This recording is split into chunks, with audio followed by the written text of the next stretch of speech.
Hi, everybody, and welcome to Women on the Frontlines Summer Devotional Series. My name is Sharon Reynolds, and I am the Director of Women on the Frontlines in New Zealand. And it's my absolute pleasure and honour to speak with you today. Well, today I want to talk to you about a particular gift, a particular fruit of the Spirit, peace. I want to talk to you about peace. And what does peace look like as a fruit of the Spirit in your most challenging moment? How do you know that you have the peace of God within you? And I want to tell you that I wasn't always a particularly peaceful person. In fact, peace was definitely not one of my main fruits of the Spirit that I will be known for, let's say. And it's always been a challenge to hold my peace and to have peace in the midst of, in the midst of challenging situations, let's say, and particularly in the midst of confrontation, let's say. And we've talked a bit about confrontation this year, haven't we, and conflict and how to resolve those things and how to work through them.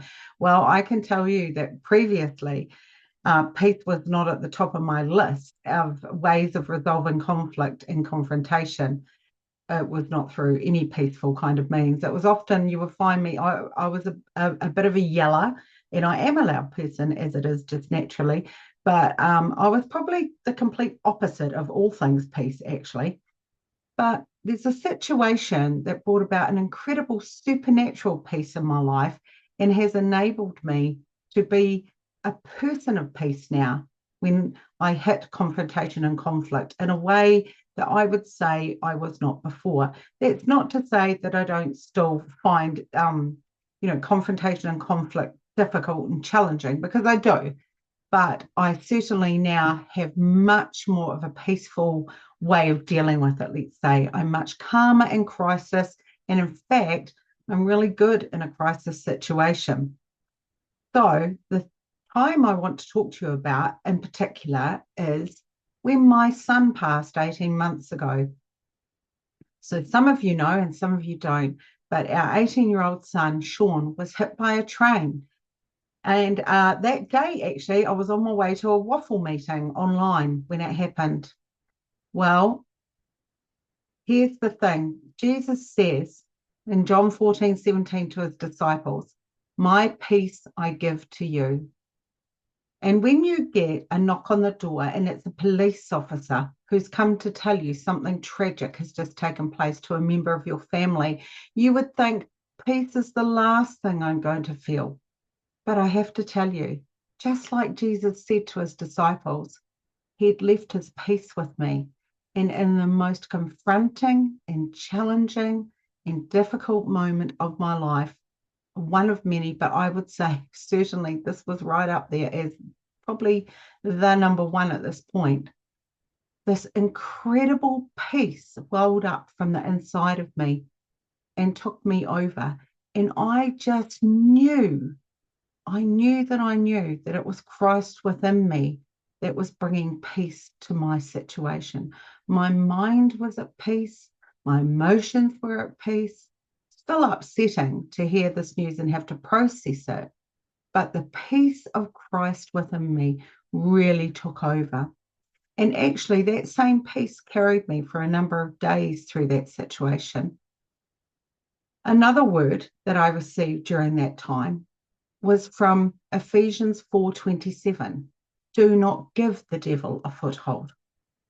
And who knows that families coming together in the most challenging of times and situations can be anything but peaceful. And certainly mine, much like Wendy's, Irish background and alcoholics and drinkers, certainly a very loud, confronting situation. My dad used to laugh, weddings, baptisms, christenings, and funerals, that the family used to get together and someone would often break a chair over someone's head in a drunken stupor. All kinds of crazy things happen when they get going. But the word of the Lord came to me in a state of peace and said, do not let the devil get a foothold. And what that meant is that when Crazy Town came and all the relatives descended, particularly my mum, It meant that I had the peace of Christ to just sit and be confident. And I was able to say to the whole family, all my kids, and say, we are not going to give the devil a foothold. It doesn't matter what anybody says. It doesn't matter what anybody does. We are going to stay calm and we are going to weather the storm, because we knew there would be one, but we are going to weather the storm in absolute total peace. Well, I can tell you that there was no drama and there was no fight. There was no confrontation. There was no conflict. The peace of Christ reigned and ruled supreme, and we got through one of the worst weeks of our lives carried by the peace of God. I want you to know that when God says through his Son, my peace is in you and may my peace be with you, that he means it. And may the peace of Christ be with you today, wherever you are and whatever you're doing. May you be able to take that same deep breath and sit and know that the peace of Christ does indeed dwell within you and can get you through every situation. Well, ladies, until we meet again, good day.